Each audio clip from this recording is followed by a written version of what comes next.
बड़े स्टोर में आ चुका है बहुत ही धमाकेदार ट्विस्ट, जहां पर एक बार फिर से ऋषिता को अपनी गलती का एहसास होगा तो दूसरी तरफ नई मुसीबत भी आने वाली है। दरअसल देखने को मिलता है कि ऋषिता शिवा की काफी बेइज्जती कर देती है, लेकिन जज वहां पर आकर सब क्लेरिफाई करते नजर आएगा और कामिनी का भांडा फोड़ देता है, जिसके बाद ऋषि वहां तो भड़कती है। शिवा से भी गलती की माफी मांगती है कि लेकिन रावी उसके साथ ही बदतमीजी कर देती है, लेकिन धरा इन दोनों के बीच में खड़ी हो जाती है और कहती है अब कोई तमाशा नहीं होगा। और वहीं देखने को मिलता है कि रावी की बदतमीजी की वजह से यहाँ पर धरा को भी काफी हर्ट होता है और ऋषिता को भी ऋषिता यहाँ पर परेशान होकर चली जाती है वहां से कि हाँ देव नहीं है ना, उसका फायदा उठा रहे हो तुम सब लोग और मेरी बेइज्जती कर रहे हो। जिसके बाद ऋषिता यहाँ से चली तो जाती है, लेकिन कामिनी और जनार्दन से कह देती कि मैंने बहुत बड़ी गलती की है, मेरा परिवार मैंने घर छोड़ा आप लोगों की वजह से, लेकिन मैं अपनी मर्जी से वापस भी चली जाती, लेकिन अब मुझे लगता है मुझे कोई और ही घर ढूंढना पड़ेगा और यहाँ से भी जाना पड़ेगा। और ऋषिता धमकी देती है उन दोनों को ही। तो वहीं देखने को मिलता है कि यहाँ पर भाई रावी को अब शिवा मनाता है जाकर और वो उससे माफी मांगती है और उसे भी अपनी गलती का एहसास है कि सबके सामने उसे ऋषिता से बदतमीजी नहीं करनी चाहिए थी।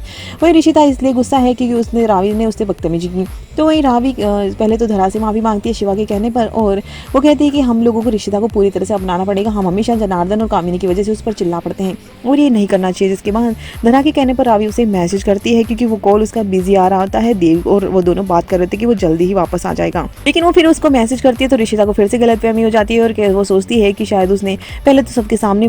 गुस्सा करती है और उसके बाद में माफी अब अकेले में मांगती है और वो उसको माफी को एक्सेप्ट नहीं कर रही होती, लेकिन फिर भी उसका मन कहीं ना कहीं अब पता चल जाता है कि वो सब कुछ भी जो भी हो रहा है वो सिचुएशन की गलती है और कामिनी ने सब कुछ किया है। वही आने वाले एपिसोड में देखने को मिलेगा कि यहाँ पर धरा और गोमी दोनों ही शिवा और रावी के लिए सरप्राइज देते हैं और उसको रूम डेकोरेट करते हैं और वो दोनों वहाँ से रूम से भाग जाते हैं, लेकिन फिर उसके बाद नए रोमांटिक लम्हे बिताते नजर आएंगे। वहीं दुकान में आ जाएगी नई मुसीबत, इलीगल एक्टिविटी इलीगल प्रॉपर्टी के चक्कर में यहाँ पर शिवा और देव दोनों को बड़ी काफ़ी बड़ी मुसीबत आ गई और नोटिस लगाकर चले जाएंगे ऑफिसर्स और वो दुकान को तोड़फोड़ करना शुरू कर देते हैं। और यहाँ पर शुरू होगी अब रावी, ऋषिता और धरा तीनों ही मिलकर अपनी दुकान को बचाते नजर आएंगे और शिवा और देव को जहाँ पर ऑफिसर्स रोकने की कोशिश करेंगे और यहाँ पर वही नोटिस आ चुका है, जिसके चलते अब पूरा परिवार एक बार फिर साथ खड़ा नजर आएगा।